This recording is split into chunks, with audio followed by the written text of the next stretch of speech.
अध्याय 9 काही अंश. भगवंताने सांगितले की ब्रह्मरूप बीजेला फुटलेला अंकुर म्हणजे परा, पश्यंती, मध्यमा आणि वैखरी या 4 वाचेचे मंदिर असा जो ओंकार तो मीच आहे. तसेच ज्या ओंकाराच्या पोटी म्हणजेच आकार, वकार व उकार अशी 3 अक्षरे उत्पन्न होतात, ऋग्वेद, यजुर्वेद व सामवेद हे तिन्ही वेदही मीच आहे. त्याप्रमाणे वेदांच्या अखिल वंश परंपरा ही मीच आहे. सर्व जगाची जगतरचना व जगताचे वसतिस्थान मीच आहे. मी तत्वतः एक असून मायाशक्तीमुळे माझे रूपे अनेक आहेत व प्रकृती गुणाप्रमाणे जगातील सर्व प्राणी मात्रात प्राणरूपाने माझे वास्तव्य आहे. ज्याप्रमाणे सूर्य हा समुद्र किंवा डबके असे वेगळे न करता प्रत्येक ठिकाणी प्रतिबिंबित होतो, त्याप्रमाणे ब्रह्मदेवापासून चिलटापर्यंत सर्व प्राणीमात्रावर हा ब्रह्मदेव व हा कीटक असा भेद न करता व समस्त जीवावर उपकाराची अपेक्षा न बाळगता समान उपकार करणारा तो मीच आहे. जो मला एकनिष्ठपणे शरण येतो त्याचे जन्म व मरण निवारण करतो व त्यास यामधून मुक्त करतो. म्हणून शरणागतास शरण येण्यास योग्य असा मी आहे. ज्याप्रमाणे अमृताच्या आडात पडावे आणि अमृत ग्रहण न करता आपण आपणास बाहेर काढण्याचा प्रयत्न करावा, त्याप्रमाणे जीवास यथार्थ ज्ञाना वाचून सत्कर्म अनुष्ठानाने केलेले श्रम व्यर्थ ठरते. मोठी यज्ञ करून तिन्ही वेदांकडून यज्ञातील सोमपान करणारे यज्ञकर्ते ते ऋग्वेद, यजुर्वेद व सामवेद या तिन्ही वेळेला जाणून शेकडो यज्ञांच्या द्वारा माझे यजन करतात, परंतु मला विसरून माझ्या प्राप्तीची इच्छा सोडून शूद्र स्वर्गच पसंत करून त्यांची इच्छा करतात, हेच ते पाप आहे.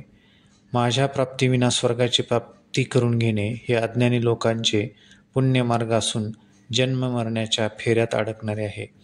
नरकातील दुःखाकडे पाहून अपेक्षेने स्वर्ग प्राप्तीला सुख हे क्षणिक आहे, परंतु नरक व स्वर्ग या दोन्ही पलीकडील त्रिकाल बाधित असा जो आनंद व अविद्यादी दोषरहित सुख हे माझे स्वरूप होय. स्वर्गप्राप्तीवरून दिसणाऱ्या पुण्यात्मक पापाने होते व नरकप्राप्ती पापात्मक पापाने होते, पण खरे असे जे आहे ते ज्या पुण्याने माझी प्राप्ती होते तेच शुद्ध पुण्य होय.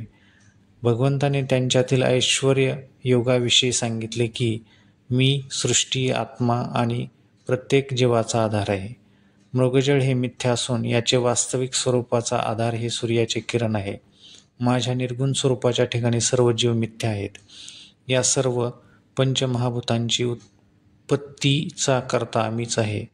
ज्याप्रमाणे सूर्य आणि सूर्याची किरणे हे दोन्हीही एकच असून हेच माझ्या निर्गुण स्वरूपाचे ऐश्वर्य आहे.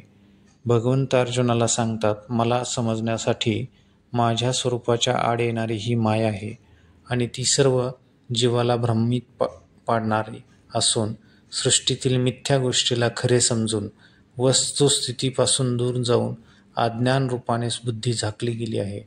ज्याप्रमाणे माळ्यावरील दोरीलाच साप समजला जातो, समुद्राच्या पाण्यात लाटा निर्माण होतात त्याचे कारण वारा आहे. कापसाच्या झाडात कापडाचे गट्टे नसून ते कापड वापरणाऱ्याच्या समजुतीने त्यापासून कापड बनले आहे. मडके हे मातीत नाही तर कुंभाराच्या बुद्धीच्या कल्पनेने त्यावर आकार उमटले आहेत.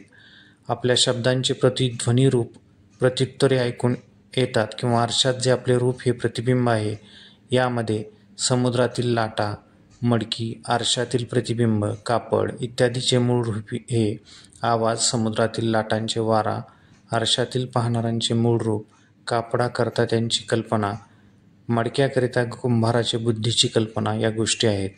या कल्पनेप्रमाणेच प्रत्यक्षाहून वेगळे असे माझे स्वरूप अखंड ब्रह्मांडात कणाकणात व सर्व जीवात आहे. भगवंत अर्जुनाला सांगतात की मिथ्या मायारूप उघडून माझे खरे स्वरूप जाणून घे.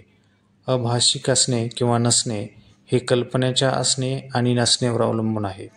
कल्पना नष्ट झाल्यानंतर कल्पनेतील आभास ही संपतो. हीच कल्पना निर्माण करणारे अज्ञान नाहीसे करणारे ज्ञान मिळाले असे जरी वाटत असले तरी कदाचित पुन्हा कल्पनेची झोप येईल व भेदरूपी स्वप्नात जाऊन उत्पन्न झालेला अभेद बोध नष्ट होईल. यापुढे कल्पनारूपी निद्रेची झोप नष्ट करण्याचा मार्ग भगवंत अर्जुनास सांगतात.